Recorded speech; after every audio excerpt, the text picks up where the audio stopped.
My name is Jill Bigelow, and what a delight to be with you today. I love this school.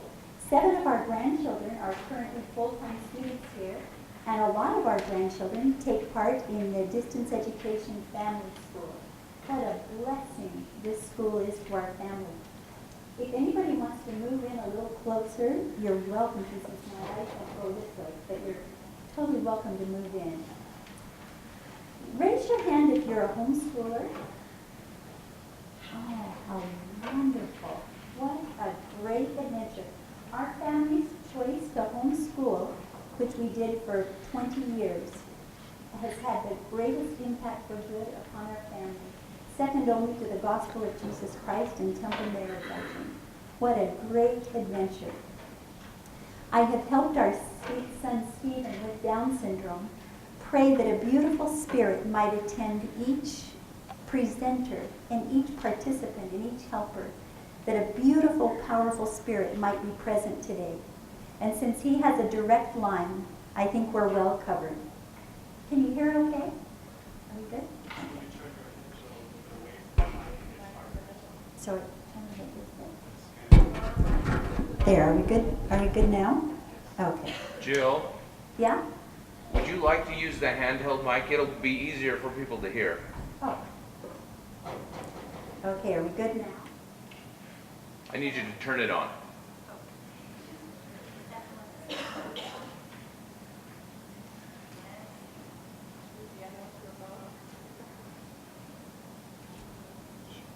Testing.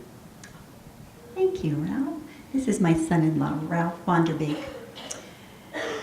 Surely, if the Spirit is not present today, I'm just taking up time and space. I'm just moving air. And so I pray that the Spirit may be with each of us today. Surely the Spirit is the only real teacher. And I hope you will listen far more carefully to anything the Spirit might whisper than anything this poor tongue might say. I've shared with some of you how a few years ago our daughter Sarah was pushing the baby in the stroller through the mall, and with 3-year-old Jake padding along beside her. And she became aware that he was no longer beside her. So she looked back, and there was Jake, quite a distance back, with his feet glued to the floor and his eyes glued to the life-sized image of a scantily dressed woman. She said, "Jake, come on." No answer. "Jake, come on." No answer. She turned the stroller around, walked back, took hold of his hand, and said, "Jake, come on, it's time to go." With his eyes still fixed on the image, 3-year-old Jake said, "No, Mom, I want to look at that for a long time." She had to literally pry a 3-year-old away from that image. How can we help protect all of our Jakes whom we're raising and over whom we have stewardship from the fiery darts of the adversary? That when, not if, the devil shall send forth his mighty winds, yea, his shafts in the whirlwind, yea, when all his hail, not just his hail, but when all his hail and his mighty storm, not just his storm, but his mighty storm, shall beat upon you, it shall have no power over you to drag you down to the gulf of misery and endless woe. Helaman 5:12 gives us the answer. "And now, my sons, remember that it is upon the rock of our Redeemer, who is Christ the Son of God, that ye must build your foundation, which is a sure foundation, a foundation whereon if men build, they cannot fall." How can we help our families build on the sure foundation of Jesus Christ? How can we help them cultivate Christian self-government, want to be governed by Christ, captained by Christ? And how can we help them plead, "Jesus, Savior, pilot me"? I love this quotation by Elder Neal A. Maxwell. It's probably one of my favorite quotations of all time. And it says, "Only the highest one the highest one, can fully guide us as to the highest good which you and I may do. I love that. Only the highest one can fully guide us to the highest good. Surely time with our children flies on wings of lightning. We cannot call it back. It comes then passes forward along its onward track. And if we are not mindful, the chance will fade away. For childhood is quick in passing, 'tis as a single day. Every day, every moment of childhood is so very, very precious. As Elder Maxwell taught, some opportunities are perishable. They have a short shelf life. There is simply not time for all the good things that threaten to pack our calendars. There's not time for all the better things. There is only time for the very best, the highest good. Oh, that the highest one might fully guide us to the highest good. Oh, that we might plead, Father, what is the highest good that I can accomplish this moment, this morning, this afternoon? What is the highest good that would have me do this evening? What is the highest good that would have me do this week, this month, this year? Guide me, tutor me, captain me.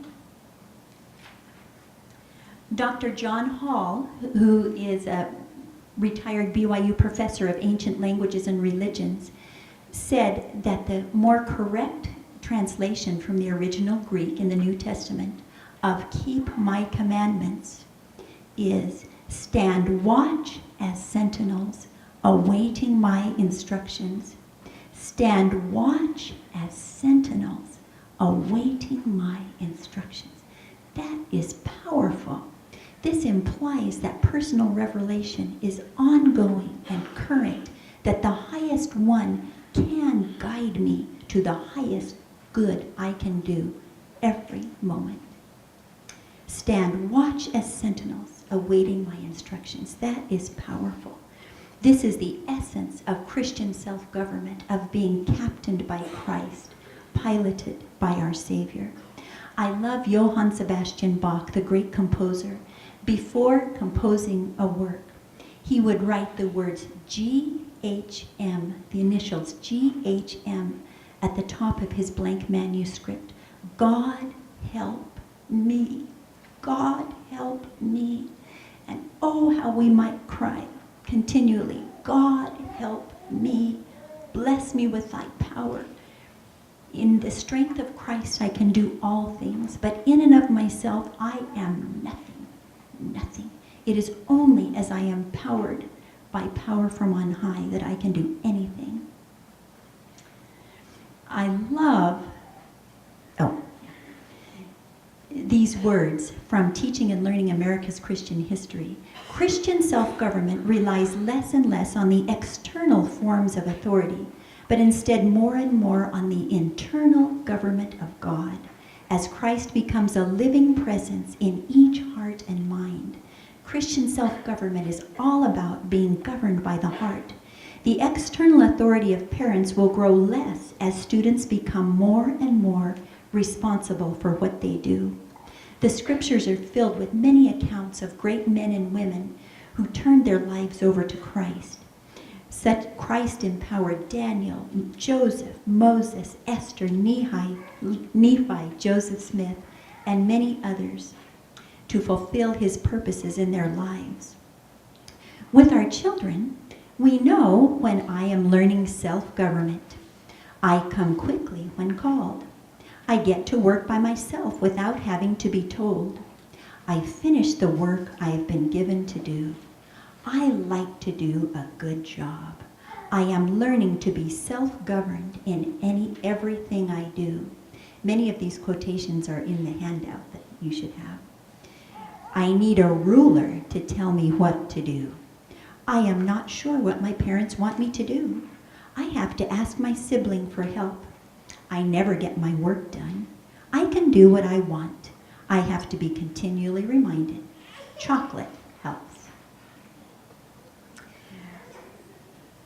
What is the greatest desire of your mother heart, of your father heart? For me, the greatest desire, when I blow out birthday candles, my greatest desire is that each member of my family might live by the Spirit, be captained by Christ. What else matters? What else really matters?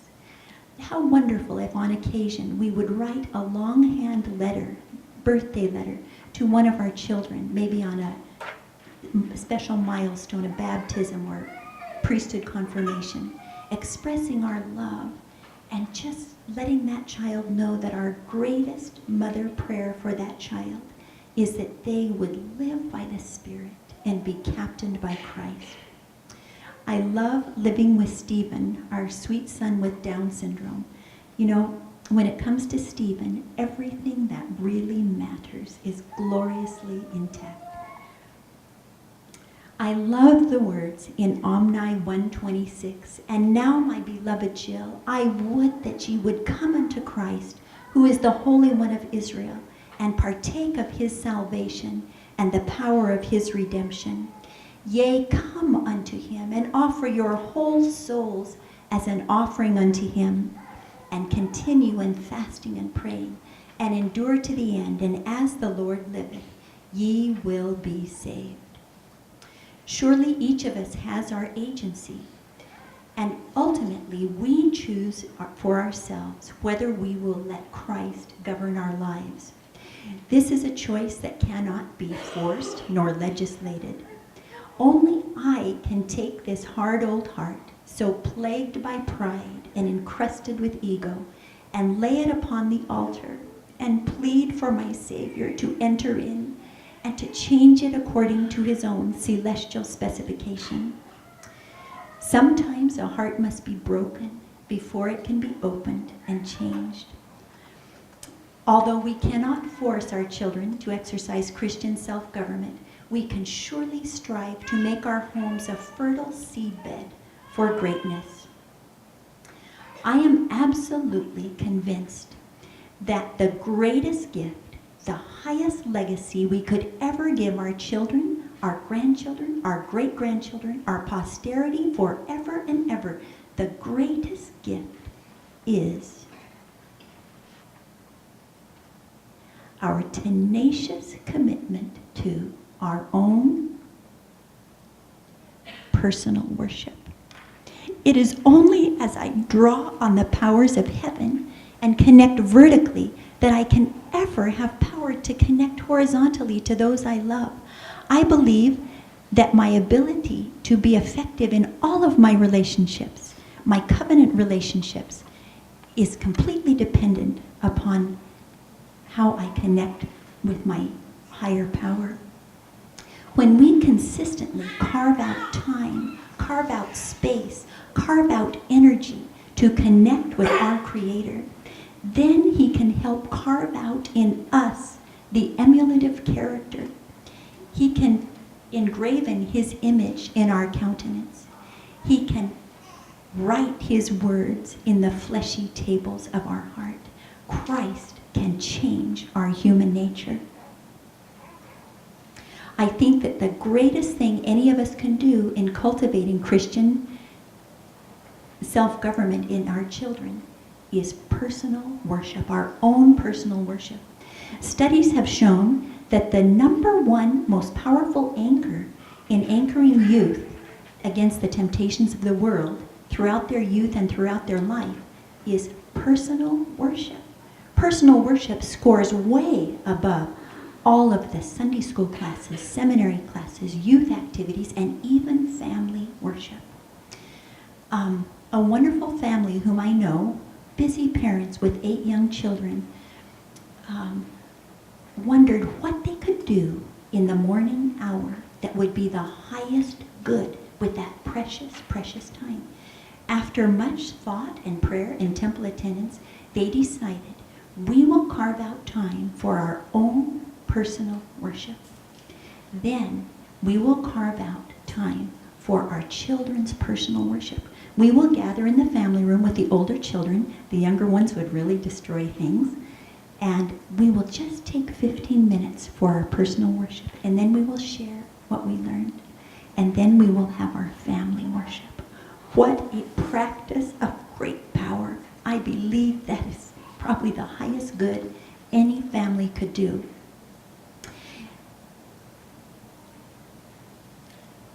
Family worship is vital. After personal worship, they gather their family together for family worship. It took me about 8 children to realize that a nicer way to call everyone to family scriptures was to play a hymn on the piano. And after the first verse was played, everybody had pretty much scampered into their places. That was a much nicer way. I'm a slow study, and it took me a lot of children to figure that one out.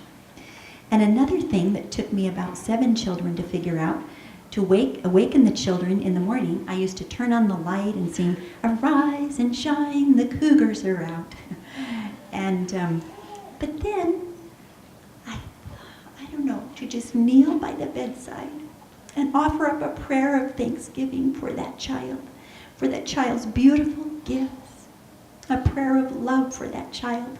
And I have found that when the child is in a semi-comatose condition, I can get away with saying more tender things than I can when they're fully coherent. A house of learning. Christian self-government can be cultivated in children as we very intentionally create a house of learning. One idea I learned from my dear friend and mentor, LaDawn Jacob, was she put a map of the world on the kitchen table, covered it with a tablecloth-sized sheet of heavy, clear vinyl. And that has been such a blessing in our home. It's been the center of some mealtime conversations, of our homeschool around the kitchen table. Recently, we made it into a missionary map and added labels of the people in our family who had gone to different places in the world. And hopefully, this simple missionary map might inspire young hearts to serve missions. I love the idea of making our homes a missionary training center. Imagine my home an MTC. I love the promise in Doctrine and Covenants, section 109, that our children may go forth from this, our house, armed with thy power, and that thy name may be upon them, and thy glory be round about them, and thine angels have charge over them. And from this place, this home, they may bear exceedingly great and glorious tidings in truth unto the ends of the earth. Now that little destroying angel of yours, we used to call him our RDAs, resident destroying angels. We might not see him as who he may become, but what power in visualizing that little messmaker as a powerful and effective missionary one day, going from our home to preach the gospel. Oh, that we could visualize that little destroying angel in our mind's eye as marrying a committed companion in the temple, becoming a devoted and fun daddy, becoming the patriarch of a great and righteous posterity. You know, that little boy is not just a little messmaker. He will one day be a branch of the church. He will one day become a ward of the church. He will one day become a valiant stake and many stakes in Zion. That little child was among the noble and great ones who received his first lesson in the world of spirits before this world was. He came trailing clouds of glory to our home. He will experience a future of unspeakable grandeur. Oh, if we can just wrap our minds around who our children may become, it changes all of our attitudes about them.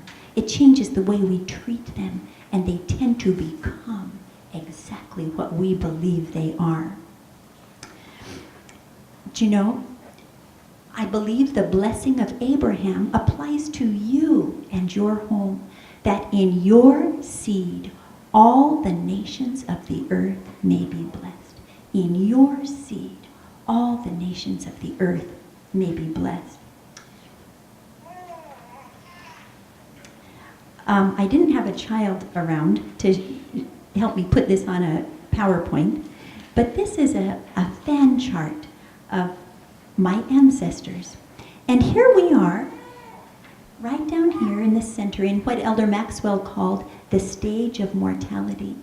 Here we are, and we are surrounded by thousands and thousands of those who have gone before us, our loved ones, in what President Benson called the celestial grandstands. They are cheering for us. We are not alone. This is powerful. Not only are the angels round about us, those who have gone on before, but all down here is our future posterity. There are legions of angels cheering for that little destroying angel, cheering for us.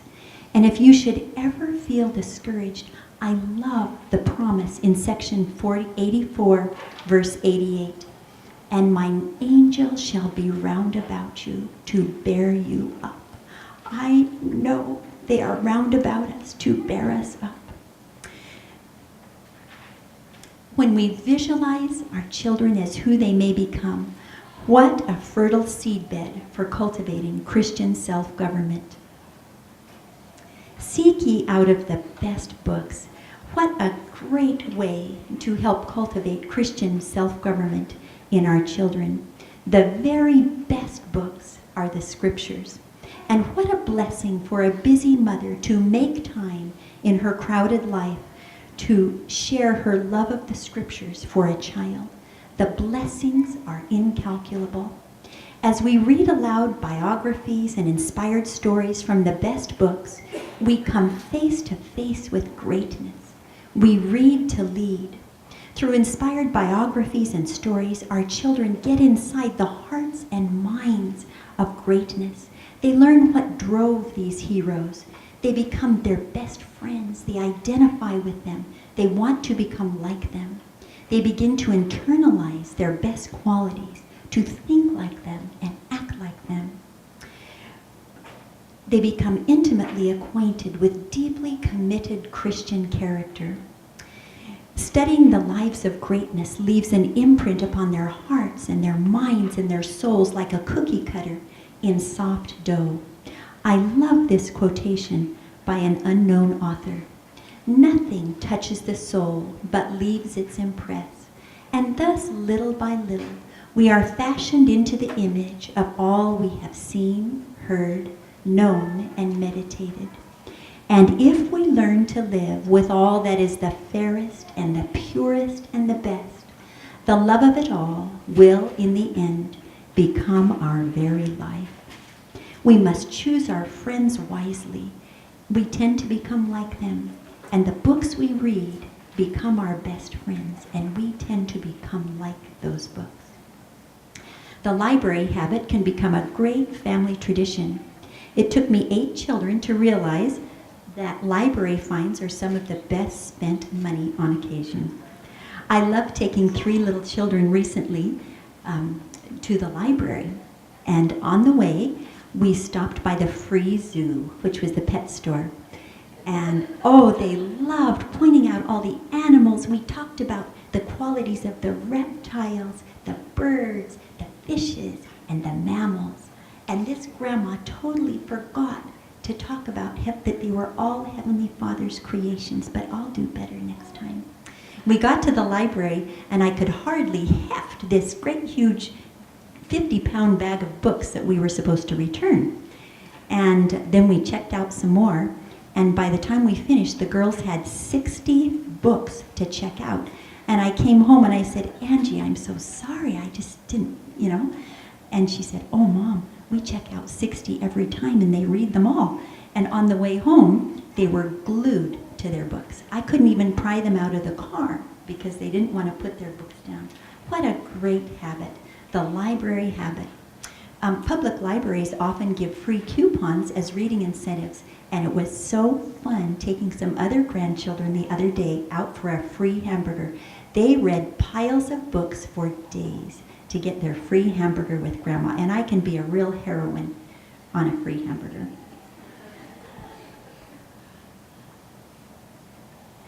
One mother felt that the only essential equipment in a bedroom was a bed, a lamp, and a bookshelf. One busy mother very intentionally put a basket of books, of board books, in the nursery beside her baby's bed because the little one, with so many older ones, never quite got Mom's time. And this just reminded her to take that child in her arms, to read a little book, even if it only took 1 minute, to snuggle in a blanket and to sing a lullaby to that child. What a great legacy. Your children might say this of you, one of my favorite poems. You may have riches and wealth untold, caskets of jewels and coffers of gold, but richer than I you will never be, for I had a mother who read to me. My own dear mother, as busy as she was, would snuggle us on the sofa and read to us. I can still remember the warmth and joy I felt, the inflection in her voice as she read to me. It's hard to put a price tag on that. I would like to dedicate this song, Read Me a Memory, to my angel mother, Leah Brinton.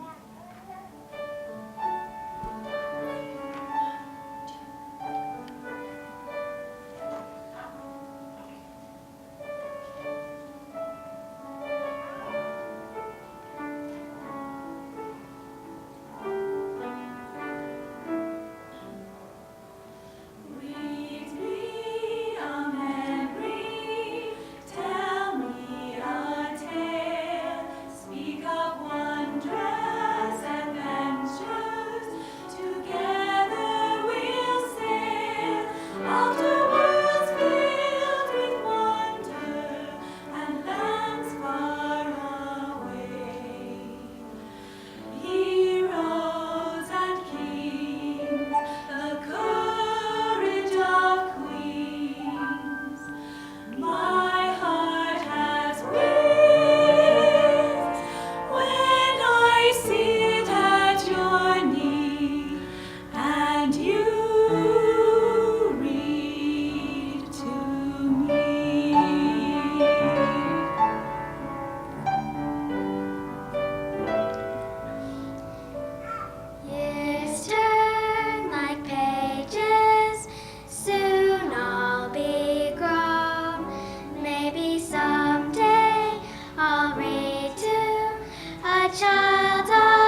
Are we good?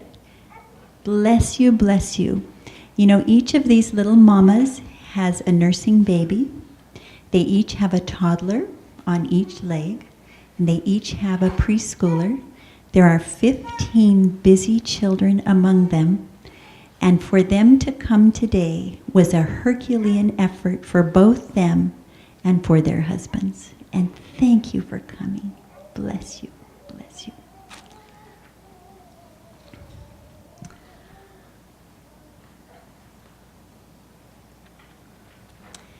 How does family work help cultivate Christian self-government? Elder Ballard reiterated what the first presidency had said. The love for work needs to be re-enthroned in our lives.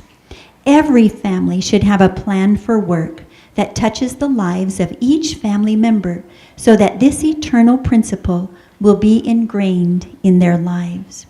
We must work out our salvation. Work cultivates a host of Christian virtues such as diligence, perseverance, focus, self-reliance. It increases our skills and knowledge. When my brother served as a mission president in Brazil, he loved a few missionaries who grew up on a farm in Idaho where they had to get up in the freezing cold, early in the morning in the dark, and do the chores. He said that those missionaries were self-starters, they were proactive, they didn't have to be governed because they governed themselves. Some of his most problem missionaries were those who grew up in good LDS families with an abundance of electronic games and with a life of unlimited fun and frolic. They weren't proactive. They didn't govern themselves. They needed a ruler to push them every inch of the way. It took a lot of energy to get them going. And his advice was, Jill,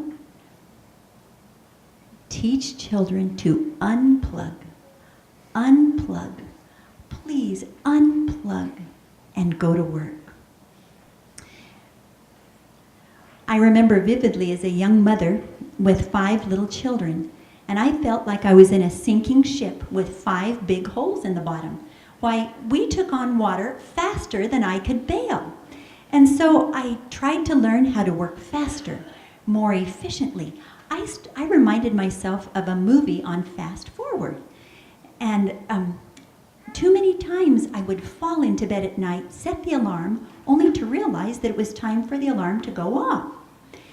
And one night I sunk into the sofa and I was immediately attacked by an army of 5 little children who wanted a story. So we pulled out the story, an illustrated book of the story of Nephi. And you know, he had ship problems too. So I was really relating to Nephi, you know, trying to build this ship. And there was no help. He was trying to do it all alone. And I turned the page, and what did he do? He went to the Mount Oft and received deliberate divine tutorials. And I thought, I need to go to the Mount, to the temple. I need to be taught. Teaching children how to work was a concept I did not grasp. And as I sat there, I thought, Jill, these little destroying angels on this sofa, they are your secret weapon. And the Spirit told me, sink or swim. But this is your team, and you had better train them, and they had better be good, or you're going under. Well, I have learned through 40 years of motherhood and 20 years of homeschooling that cleanliness is next to impossible. And that a system of selected neglect is very helpful throughout my mothering career. And even my daughter with 8 children reminded me recently that even the perfect parent had matter unorganized. So anyway, I would like to just zoom in on a few golden nuggets I've learned over the years through trial and error, mostly error, in teaching our children to work. The first one is to work with children, to train the teen, work with the child. My husband was always such a good example of this. He always had a child in tow, teaching, training, every step of everything he did. And one day I walked into the kitchen, and here was my husband fixing the disposal. He was laying on his back. From here up was underneath the sink, and his legs sticking out. And this little boy was laying next to him. I could only see his feet practically sticking out from under the sink. And there he was teaching this child all about water, all about plumbing, how to fix the disposal. And I thought, wow, I need to work with the children. So we went to the bathtub, which needed to be scoured, and with one child, and I had a child on one side of me. And that child scrubbed the front of the bathtub while I scrubbed the back of the bathtub, talking about how we got the ring off and how we covered every square inch, and the corners especially. Then we traded places and we would scrub, and always to commend the positive, to catch them doing something right. Gardening is a great way to work together and train our team. I believe that quality time takes a lot of quantity time. And weeding together in the garden, harvesting the produce, kneeling there in the rows together is such a great time to learn about the law of the harvest. My siblings and I enjoyed such a happy childhood, and we had many happy memories of Disneyland, water skiing, snow skiing, the World's Fair. But you know, when we get together, after all these years have passed, do you know what our favorite memories are? Working together as a family. It's picking the bushels of tomatoes, picking the apricots together, the tomato wars. We didn't want our mom and dad to know that. And it was lining the counter over and over with jars of our produce. Even the tiniest hands had a job, which was to place the peaches inside the jar, because my mother thought we should learn how to place at least a few jars of peaches perfectly for the county fair. But anyway, we remembered the nutty jokes as the family sat around the kitchen table, and Dad with his hammer and a board cracked the nuts from our walnut tree, and we all sat around cracking jokes and getting the meats out of the walnuts. You know, our parents could have easily have afforded to line our food storage shelves with store-bought food, but how grateful we all are that they believed in teaching their children to work. I have since learned, it took me about 8 pregnancies to figure out that if I put a bar stool in front of the kitchen sink, opened the bottom cupboards, put my long legs in there, that I could save my back. Yeah. Another great nugget I learned was the idea of blitz. A blitz is a quick in-out. And this is a great way to clean up the house when you have children who aren't old enough to be responsible to put things away properly themselves. So the rules of blitz are, we go from room to room, only 2 minutes in each room. We can set a timer, and Julia can pick up the books and put them on the shelf. Manoa can put the puzzles together and put them away.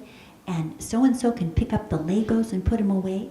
And boy, when we're finished, we take 2 seconds and look at that room, how clean it is. And even the Lord, after his day of organization and creation, every day he looked back and said, it was good. So we admire what we accomplished during those few minutes. Another thing I love is to catch them doing something right, capitalize on the positive, and just blow the rest away with the breath of kindness. And, you know, if we talk about the good things they do behind their backs, make sure Dad hears about them, maybe within earshot. Let me tell you, that is powerful. We used to have clean team. My daughter calls it zones. And the idea is each child for the entire school year is in charge of a certain zone, a more responsible child in charge of keeping the family room picked up for that year. Another child in charge of maybe the front porch and the garbage that attracts there. Maybe another child in charge of a certain zone or area of the house.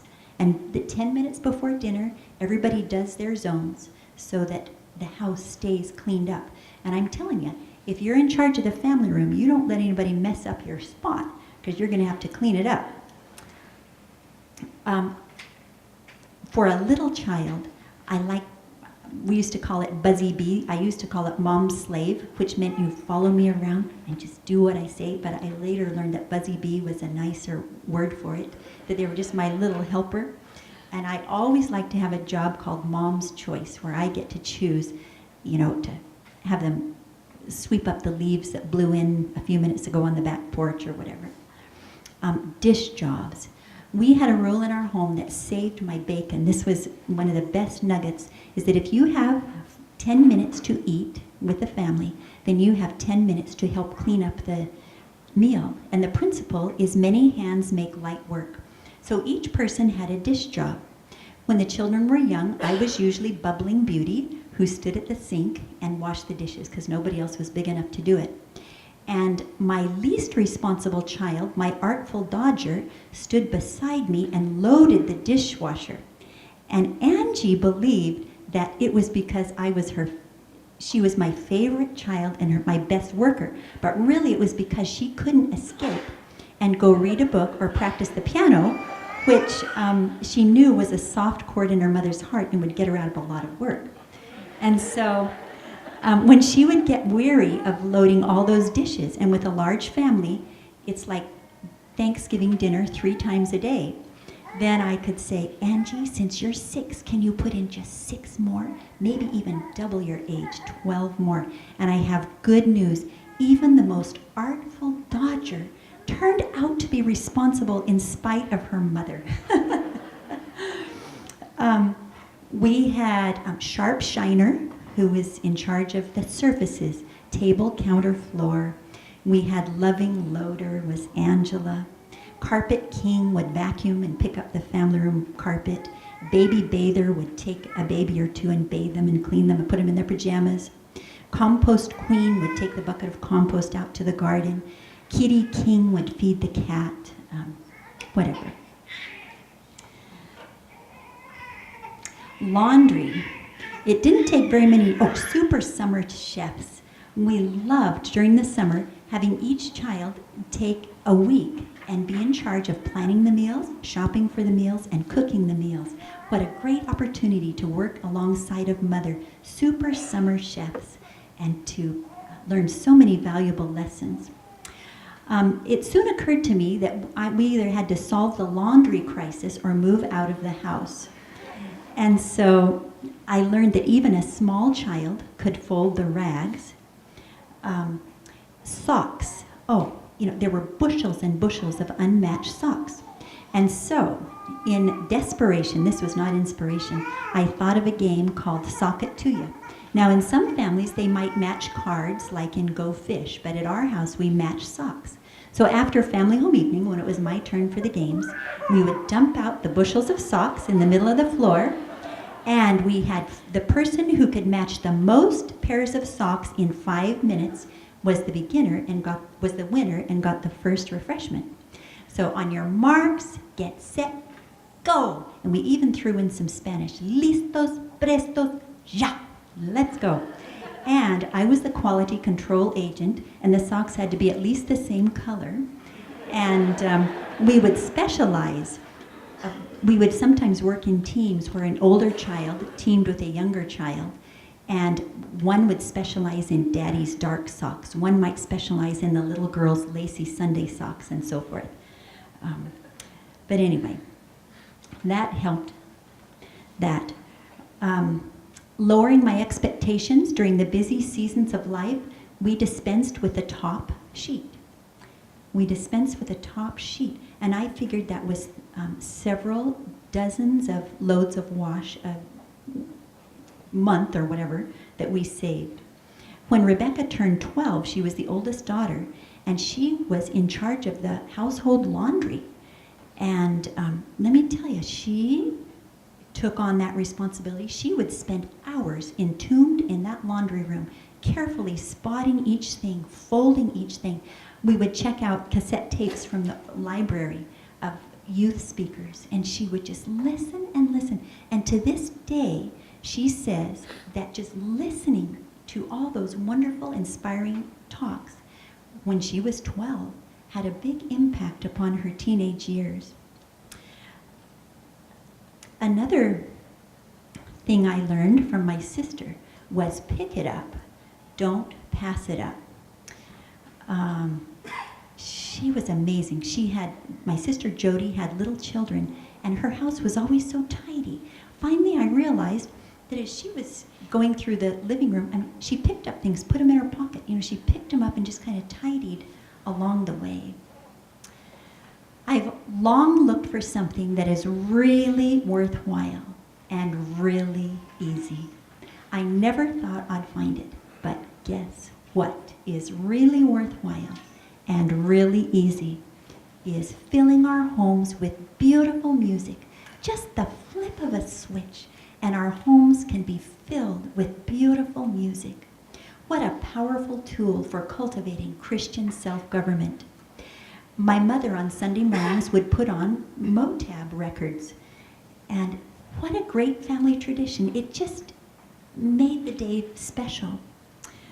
When I could kind of sense some bickering brewing, if I just turned on some primary music softly in the background, it took the edge off contention. You should try it. It's like magic. It really works. It takes the edge off contention. When I served as a primary chorister, there was a little 3-year-old sunbeam on the front row who knew all the words to all the songs before I even taught them. And she came from a family who didn't attend church much. And in amazement, I asked her mother how she learned it. And she said, "Oh, it's easy. I just put on the primary music in the nursery when she goes to bed." Wow, what powerful conditioning. Studies show that we remember 95% of the songs we learn as a child, we memorize as a child. And if you don't believe it, go into a rest home and strike up an oldie goldie song that they knew in their childhood, and everyone will be singing, even those who can't remember their names. I attended my uncle's funeral a while back, and I saw for the first time a friend whom I hadn't seen since high school graduation. And she had had a rough life and was telling me how much she wanted to come back. And I was so impressed by this change of heart. I said, "Deborah, what made you want to come back after all these years? What made you want to come back?" And through her tears, she said, "Jill, don't ever underestimate the power of the primary songs." She said, "In my darkest hours, the song, 'I Am a Child of God,' would come into my mind, and I knew there was more to my life than what I had chosen." Oh, what powerful. My mother was and see this nursery? There's a CD player that this little mother purchased at a thrift store for $10. And these children go to bed listening to primary songs. That is powerful. Teaching our children music from a young age, just singing. My mother was a joyful mother of children, as the psalmist exclaimed. She was one who was always humming under her breath. I always knew when she was home because I could hear her humming. If I needed to find her, I'd follow my ears. I loved it at night when she would help me with my prayers, tuck us into bed, and she would go to the piano and just sing and play. Nothing could have filled my little heart with more joy, rapture, peace, security. Oh, the power of music in the home. Family mealtimes are a great way to also help cultivate Christian self-government. President Benson said, "Take time to be together at mealtimes as often as possible.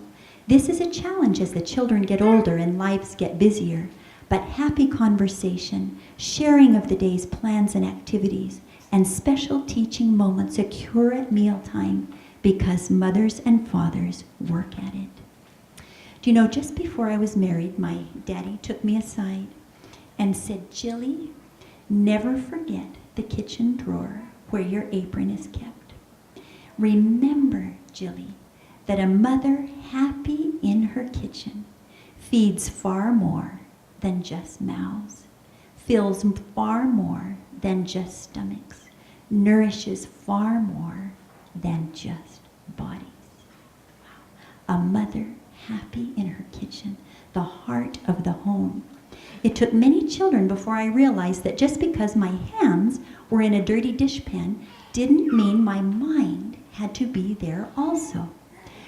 I realized that my mind could soar to the limits of my imagination. I mean, I could listen to conference talks, to beautiful music, to books on tape. I could memorize scriptures, poetry. My mind could be wherever I wanted it to be. Sometimes when I would put things on to listen to, and I thought I was too tired at night to do one other thing, I would suddenly want to scrub the floor or wash the counters because it was just so invigorating. President Benson said that his mother was one of the most spiritual women he knew. He was sure that divine services were held at the dishpan 3 times a day.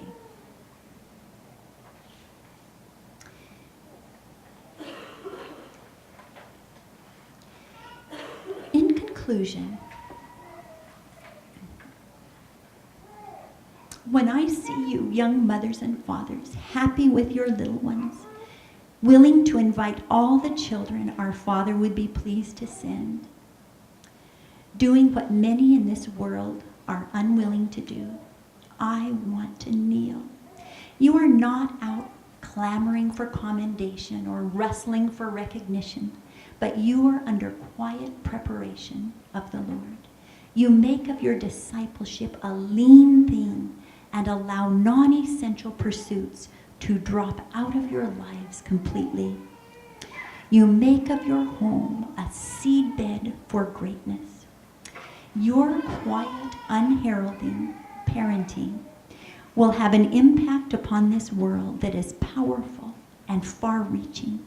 It will bless the lives of generations yet unborn. Your parenting will have an incalculable impact 1 year from now, 10 years from now, 100 years from now, 1,000 years from now. My own angel mother has had a more powerful impact upon who I am, my life, than all of the seminary classes, Sunday school classes, youth activities, friends, everything combined. It's my mother love. As the psalmist exclaimed, her children arise up and call her blessed, and to my dying breath I will praise the name of my angel mother. So how can we help empower our little Jakes to avoid the fiery darts of the adversary? I feel that as we keep the commandments, as we stand as watch as sentinels, awaiting instructions, as we plead with the highest one to guide us fully to the highest good he would have us do, that he will endow us with power from on high. I know that he will help us cultivate Christian self-government in ourselves and in our children. And I say these things in the name of Jesus Christ. Amen. For the next minute, I would like you to just quietly write down one thing, one plan of action, simple thing that you would like to do to help build Christian self-government.